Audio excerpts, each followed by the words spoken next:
Welcome to the deep dive. Today we're looking into something I think pretty much everyone deals with at some point. That feeling, right? Overwhelmed, maybe stressed, anxious. Totally. Or just running on fumes, low energy, trouble sleeping, staring at the ceiling at 3 a.m. We've all been there. And it's not just a feeling. There's data from 2022, pretty recent, showing almost 1 in 5 adults had anxiety symptoms. And even more, like over 1 in 5 with depression symptoms just within a 2-week window. Exactly. It really highlights how much we need, accessible tools, ways to find a bit more calm. Which is exactly what we're diving into today. Right. We've gone through this really practical guide. It's packed with simple techniques, and honestly, most of them are free. Okay, good start. The goal is dialing down that stress, helping with fatigue, boosting energy, getting better sleep. Sounds like a magic wand. Well, almost. But importantly, this guide makes it clear. It is not medical advice. Right, gotta stress that. It focuses on what they call functional disorders. Think of it like your brain software is a bit glitchy. Like a computer needing a reboot. Sort of. The underlying hardware, the brain structure itself is fine. It's the operation, the software that's disrupted. Okay, so we're talking about those day-to-day feelings and struggles, not necessarily like diagnosed conditions needing immediate medical help. Precisely. And the guide really emphasizes these non-medicinal approaches. They're getting a lot more attention lately. And for good reason, I imagine. Yeah, because they have this potential to work on 2 levels.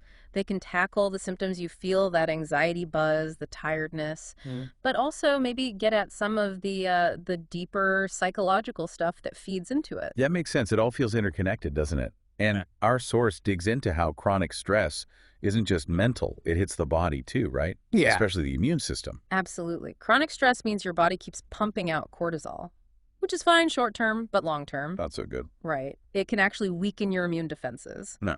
And it ramps up inflammation everywhere in your system. Wow. So finding ways to hit the brakes on that stress response is pretty crucial for staying healthy then. Definitely. Especially with everything else our immune systems are dealing with daily. And it's not just one thing causing all this stress, is it? Yeah. The guide kind of paints a picture of a whole pile of modern stressors. It really does. It's like a perfect storm sometimes. You've got work pressure, performance anxiety, job insecurity. Yeah. Then relationship difficulties, which, let's be honest, online stuff can sometimes make even trickier. Oh, for sure. Add environmental worries, pollution, climate change. It's another layer. And then there's technology, the constant connectivity, information overload. That double-edged sword, exactly. Plus the social comparison trap. It feels like we're constantly juggling. And that's just the external stuff coming at us. We've also got our own internal things going on. Precisely. Our own thought patterns, maybe negative loops, perfectionism, self-doubt, they play a huge part. And then the physical factors pile on too. Money worries, lack of sleep, maybe not eating great, not moving enough. It's a web. Yeah. Everything affects everything else. It really is, often feeding off each other. Okay, so the guide doesn't just list the problems, thankfully. Yeah. He gives us a toolbox, right? Tools to start untangling this mess. Exactly. And it starts with something incredibly basic, something we always have with us, but maybe overlook its power. Okay. What is it? Our breath. Breathing. Makes sense. The guide details several breathing techniques that are surprisingly effective at short-circuiting stress and anxiety. Like diaphragmatic breathing, belly breathing. I've heard of that. What's the key idea? The main thing with belly breathing is its direct link to your nervous system. It activates the parasympathetic nervous system. That's the calming one, right? Rest and digest. Exactly. Your body's natural brake pedal for stress, it directly counters that fight or flight response. And how do you actually do it? It's pretty straightforward. Get comfy, sit or lie down, put one hand on your chest, the other on your belly. Breathe in slowly through your nose. Focus on making your belly rise like you're filling a balloon. Your chest hand should stay pretty still. Right. Then breathe out slowly through your mouth, letting your belly gently fall. How long should you do that for? The guide suggests anywhere from, say, 1 minute up to 20. An average of 5 minutes is often really effective. And when's the best time? Anytime, really, especially when you feel stress building up, or it's great before sleep to wind down. Can you do it often? Daily. Multiple times a day if you need it. It's amazing that something so simple has been part of well-being practices for, well, centuries. Okay, technique number 2, box breathing. Or square breathing sounds very structured. It is, and that structure is part of why it works so well. This one's actually used by Navy SEALs. Wow, really? Why? Because it's incredibly grounding. It helps regulate your breathing and nervous system very quickly, sharpens focus under pressure. Okay, how does the box work? Simple 4-count cycle. Inhale slowly through your nose for 4 seconds. Hold your breath gently for 4 seconds. Mm-hmm. Exhale slowly through your mouth for 4 seconds. Got it. And then hold the breath out for 4 seconds before you inhale again. That's 1 cycle. 4, 4, 4, 4. Like a box. Exactly. Repeat the cycle. When would you use this one? It's perfect for quick stress relief, like right before a meeting or a presentation, something where you need to be calm and focused. And duration? About 1 to 10 minutes. 3 minutes is often a good sweet spot. Again, you can do it daily or whenever you need that quick reset. If it helps, SEALs stay calm. Yeah, speaks volumes, right? Okay, what about alternate nostril breathing? Nadi Shodhana. Sounds a bit more complex. It has deep roots in yogic tradition. The idea is to balance the energy flow in the body and harmonize the left and right brain hemispheres. Promote calm. How does it work? You sit comfortably, use your right thumb to gently close your right nostril. Inhale slowly and fully through your left nostril. Then, close your left nostril with your right ring finger. Release your thumb from the right nostril and exhale slowly through the right. So you switch nostrils for the exhale. Correct. Then you inhale through the right nostril, close the right again with your thumb, release the left, and exhale through the left. That's 1 full round. Okay, takes a bit of coordination. A little bit, but you get the hang of it quickly. Just keep alternating like that. How long for this one? Guide suggests 2 to 10 minutes, maybe 5 on average. It's often recommended for the morning to start the day calm or before meditation. Okay. And the last breathing technique mentioned, the 4-7-8 breath. I think I've heard this one is good for sleep. That's exactly its main aim. It's designed to slow your heart rate and really induce relaxation, perfect for drifting off. How's that sequence go? First, exhale completely through your mouth, make a whoosh sound. Yep. Then close your mouth, inhale quietly through your nose for a count of 4. 4. Hold your breath for a count of 7. 7. Long hold. Yep.